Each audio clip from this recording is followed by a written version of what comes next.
Dear student, last time हमने carbohydrate के बारे में पढ़ा था।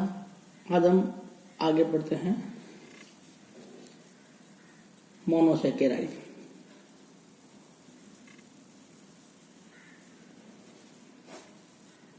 इसमें हम बात करेंगे ग्लूकोज के बारे में। ये सरल शर्करा होती है और इनका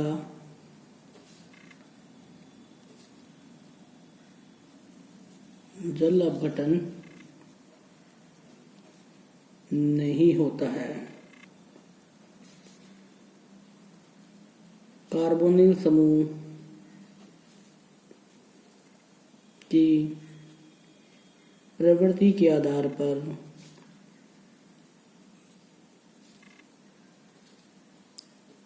ये दो प्रकार के होते हैं।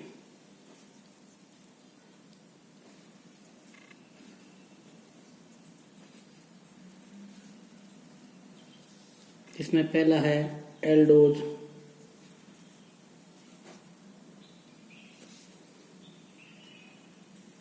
इनका कार्बोनिल समूह एल्डिहाइड प्रकृति का होता है।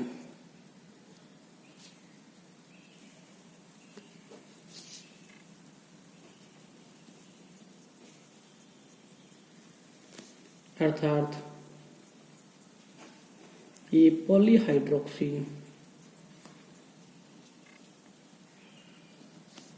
एल्डिहाइड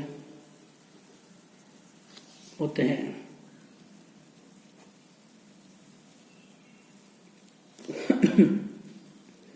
अणु में विद्यमान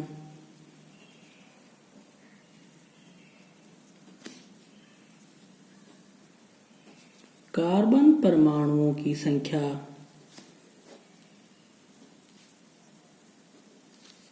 के आधार पर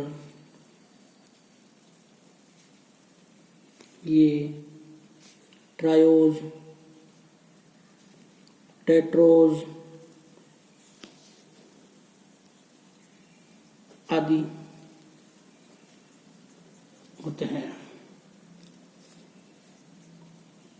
जैसे CHO, CHOH, CH2OH। Number of carbon इसके अंदर 3 है, तो इनको हम बोलते हैं एल्डोट्रायोज।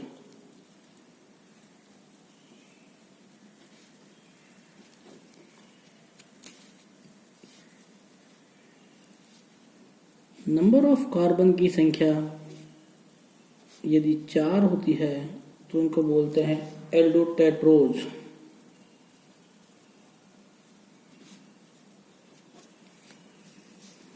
यदि नंबर ऑफ कार्बन की संख्या यदि 5 हो तो बोलते हैं इनको एल्डोपेंटोज।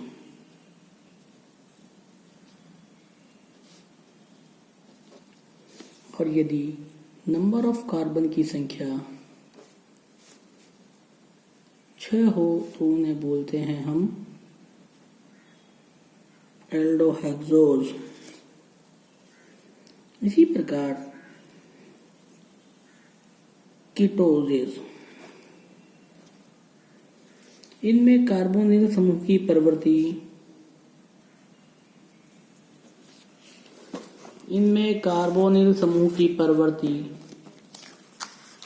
कीटोनिक होती है।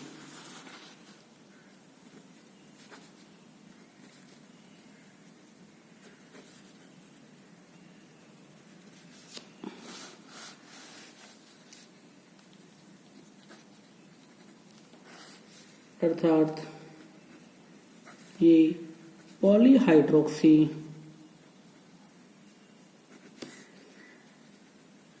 कीटोन होते हैं। ये भी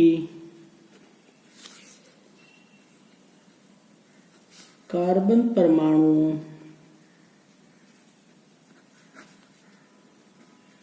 की संख्या के आधार पर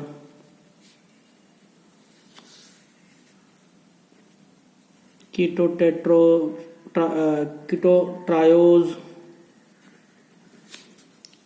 कीटोटेट्रोज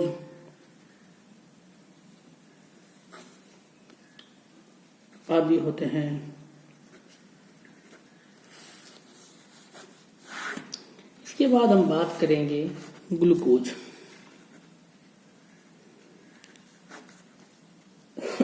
और फ्रुक्टोज के बारे में।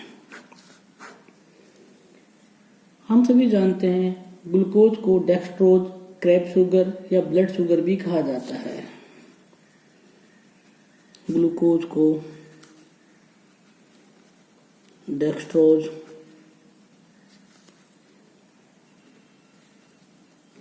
क्रेब शुगर या ब्लड शुगर भी कहा जाता है। यह पके हुए अंगूर तथा मनुष्य के रक्त में पाया जाता है।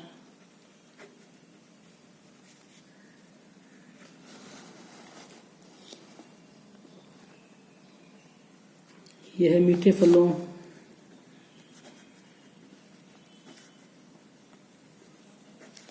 शहद तथा मधुमेह के रोगियों के मूत्र में भी पाया जाता है।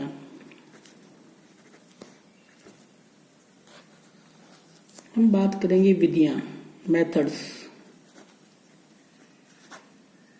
दो मेथड्स हैं, जिसमें पहला मेथड्स है लेबोरेटरी मेथड्स,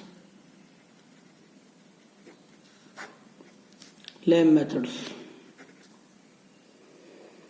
लैब में ग्लूकोज को सुक्रोज के जल अपघटन से बनाया जाता है। C12H22O11 जल अपघटन कराया जाता है एसिड की प्रेजेंस में, तो C6H12O6 प्लस C6H12O6। इसमें ग्लूकोज और फ्रुक्टोज का मिश्रण प्राप्त होता है। फ्रुक्टोज की तुलना में कम विलयशील होने के कारण ग्लूकोज ठंडा करने पर विलयन से पृथक हो जाता है।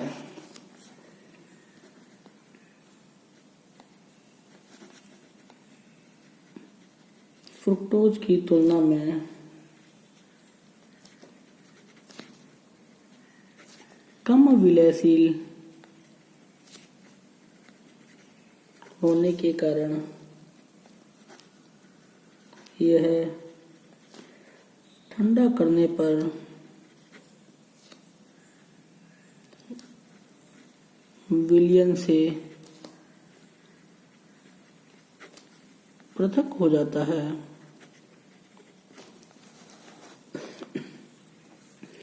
दूसरा मेथड है औद्योगिक विधि, इंडस्ट्रियल मेथड, या बड़े स्तर पर जब हमें ग्लूकोज का निर्माण करना होता है तब इस विधि का उपयोग हम करते हैं। स्टार्च का जल अपघटन डाइल्यूट एसिड की प्रेजेंस में 120 डिग्री सेंटीग्रेड और 2 से 3 atm ताप पर जब कराया जाता है तो ग्लूकोज का निर्माण होता है।